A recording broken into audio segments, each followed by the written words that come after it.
advantages of FM or PM, the angle modulation schemes, over the AM are the fidelity of the signal is high, as you have a higher SNR received signal. Why is that? Because you see, you're not sending any information or any modulation is being, the signal is not modulating the amplitude of the carrier. The information is in the instantaneous frequency, is the instantaneous frequency of the modulated RF carrier. So even if there is a variation in the amplitude, well, that can be limited. Okay, so the received signal is of high fidelity as compared to AM. For example, if in AM you have a certain envelope like this. Okay, so let's say something like this, and your the frequency stays the same almost, and since you are encoding or you're modulating the amplitude, so any change in the in the envelope, any change in the envelope, the shape of the envelope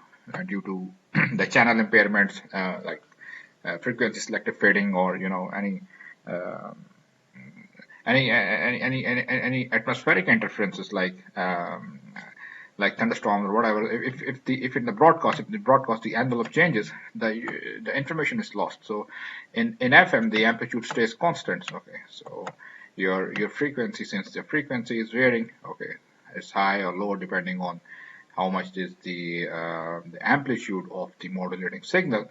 So with respect to the amplitude, there is no problem. Okay, amplitude stays constant, and that also translates into less radiated power requirements for the FM signal. So these are the two advantages. But the only price paid for the angle modulation scheme is increased bandwidth, for the transmission. So you see, the thing is, I mean, there's a very simple argument to show why for angle modulation schemes, you are looking for a higher bandwidth. So you have to allocate more resource. The thing is, you see, if you mix up a simple tone with a carrier like in AM, so let's say you have a message signal that consists of a single tone. So it's like sine of omega mt. Okay, sine omega mt, that's your message signal frequency, and you have another signal which is carrier omega c, consisting of frequency omega c that is greater than omega m. Let's say the cross product terms will consist of sidebands. The output will be a spectrum, okay, which is centered at omega c, and we'll have a bandwidth of 2 mega m, right? Because why 2 mega m? Because this is omega c minus omega m, and the upper sideband will be omega c plus omega m. Well, the same story is not true for FM. Okay, this is your amplitude modulated signal. If you are suppressing the carrier, so there is no carrier at the output. Anyway, so this is the bandwidth is 2 mega m, but this story is not true for FM. The bandwidth is more. Why? Because you see, the instantaneous frequency depends on the amplitude. Okay, for example, a modulating signal could be like this for the drawn FM signal. Okay, so when the amplitude is high, you have more frequency. The instantaneous frequency is being varied, as we have discussed previously. You see, so omega c is a function of time t, which varies from the nominal omega c, the original carrier frequency, plus some constant, let's say k times a proportionally constant k times b sine of omega at or omega mt, whatever it is. So okay, we have used omega a before, so let's say omega a. So the frequencies are being varied. So it's not only the two frequencies that are coming out. You'll see this in detail, why the bandwidth requirement is more analytically. But that's the story. So you require a larger bandwidth, okay, because the instantaneous frequency is being varied. Okay, the instantaneous frequency is being varied. Now, analytically, how you analyze this in the time domain, FM signal, how you analyze the time domain. You start with considering an unmodulated carrier, okay, like a sinusoid. It could be a cosine or sine, doesn't matter. Generally, any phase term can be added. So it has a frequency of omega c, and again omega c and phi naught are constants. They are constants. So the phase of this continuous wave signal, increases linearly. The phase increases linearly with time at the rate omega c radians per second. Okay, so the phase is increasing. Its phase is a function of time. This is time over here. Phi naught is a constant. Okay, so this is a constant. This is a constant, and the phase is linearly increasing with time over here. Okay, so this is what the expression says. Now in FM, the instantaneous frequency is made to shift away from omega c. That's your nominal or the original carrier frequency by an amount proportional by, this is important. The amount is the shift of the amount of the shift is proportional to the modulating audio voltage. Okay, so again, what we have discussed previously. You see over here this expression. Look at this expression. You see the instantaneous frequency is being varied, and that instantaneous frequency, the value of that instantaneous frequency, is dependent on the amplitude of the modulating or the audio signal. Okay, so again, this is varied with respect to this K oscillator is, for example, it's a constant. Okay, it's a constant which varies, which is proportionally varying the frequency with respect to the amplitude of the audio signal VAT. Okay,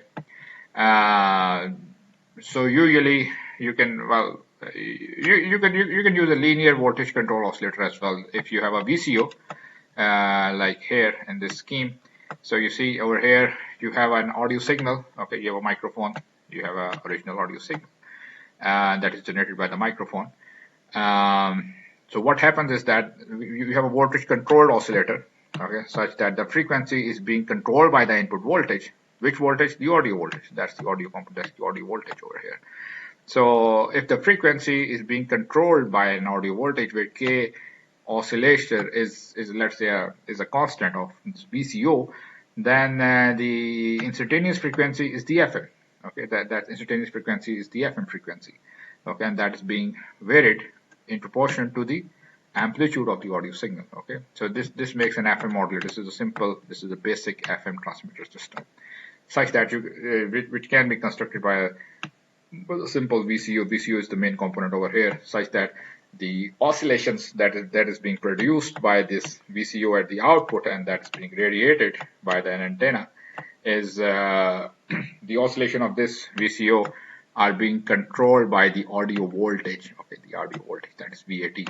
So the magnitude of this audio voltage and the frequency. Okay, now the experience from the center frequency, you see how much you are deviating from omega c over here. For example, look over here. Now if this is a sinusoid, okay, if this is a sinusoid modulating signal, you see the maximum or minimum could be kb or minus kb. So kb maximum is the maximum deviation. Okay, kb is the definition of deviation over here. So again, if it is a modulating signal, this is K oscillator VA is known as the deviation in radians per second. Okay, deviation from what? Deviation from omega c, the center frequency. So we are considering this deviation from omega naught. Okay, if it is a sinusoid, then of course, you know, it can take values of +1 and -1. So it's K oscillator to VA, the amplitude of the audio modulating signal. So in commercially in FM broadcasting, the maximum deviation defined as 100% modulation is about 75 kilohertz, which means since it's radians per second, so that's kilohertz. K oscillator by Vmax, VA max over 2 pi 75 kilohertz. The commercial FMs, so this is kilohertz. So in commercial FMs, you know that the range of the FM band is from 88 to 108 megahertz, and the audio frequency is around 20 kilohertz. So at each station, the 20 kilohertz is simply shifted. Okay, so you're not transmitting, the stations are not transmitting at the same carrier frequency. Each station has different carrier frequency. So that is one of the advantages of modulating the signal. Okay, besides improved SNR conditions, you have different channels with different carrier frequencies, and those are the station frequencies at which the audio is present. Okay, at which the audio is transmitted. So commercial FM band from 88 to 108 megahertz uses a channel spacing of 200 kilohertz And with this maximum deviation of 75 kilohertz, it leaves a buffer of 50 kilohertz. Okay, both at the highest and at the lowest and below the lowest frequency to reduce interaction with other channels. Okay, so the maximum deviation is 75 kilohertz and channel spacing is 200 kilohertz. So for example, 75 into 75, 75 plus 75 is 150. So let's say around a certain carrier FC, the maximum deviation is FC plus this is FC plus 75. Okay, this is FC plus 75 kilohertz. Oops, I guess. And then this is FC minus 75. So this is the maximum deviation that can occur for a commercial FM band, and you see this bandwidth is about 150 kilohertz. This bandwidth is 150 kilohertz, and the channel spacing from one channel, this is one channel, to another channel. Let's say this is FC1, and we have another channel, and we are talking of this is an FM band. Okay, the range is from 88 to 108 megahertz, and this is, let's say, FC2. So this is this whole spectrum, and another spectrum. For example, this is one spectrum, another spectrum. Again, you have this at 150 kilohertz. So what you're leaving out is a 50 kilohertz buffer. Okay, 50 kilohertz buffer over here and over here, above the highest and below the lowest frequency, to reduce the interaction with the other channel. Okay, you don't need to interfere with other channels. All right, that's the basic idea of modulating the signal, prevent any interference from the other nearby stations. So consider the case of modulation by a single audio tone. For example, we are considering single frequency audio tone that is going to modulate an RF carrier with frequency omega A. The instantaneous frequency of VCO can be written as such. Okay, this is what we have considered before as well. So, and since the instantaneous frequency is the time derivative of phase, since d phi by dt is your omega t. Okay, so d phi by dt is omega t, so you can write phi t as integral of omega t. Okay, if you take the derivative of here, you have the frequency. But if you have to write the phase, you integrate the angular frequency. This is the instantaneous angular frequency, and what you're left with is, since you are varying this with respect to the instantaneous amplitude of the audio or the modulating signal, then this is omega ct plus k oscillator A. This omega A in the denominator comes from the integration, and then you have an integration constant, and which can be treated as phi naught, but whatever, this is a constant, integration constant. So in addition, you can see over here, in addition to linearly increasing phase term omega ct, this is linearly increasing phase term with time, you have of a non-modulated carrier, there is a phase term, there is another phase term that is varying sinusoidally at what? At audio frequency, right? So this is another term that is varying sinusoidally at omega A, at the rate omega AT.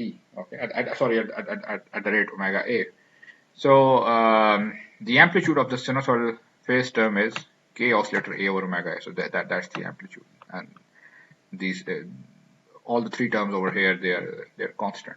Okay, so the amplitude of the sinusoidal phase term is k oscillator A over omega A. So the maximum phase excursion, maximum or deviation is known as the modulation index. So maximum deviation from FC as in commercial FMs is 75 kilohertz. So that's the maximum deviation from the center frequency. You have FC plus 75 or FC minus 75 having 150 kilohertz of band. So since you have a channel spacing of 200 kilos, so you're saving 50 kilohertz of buffer. So maximum phase excursion or maximum deviation is known as the modulation index. Okay.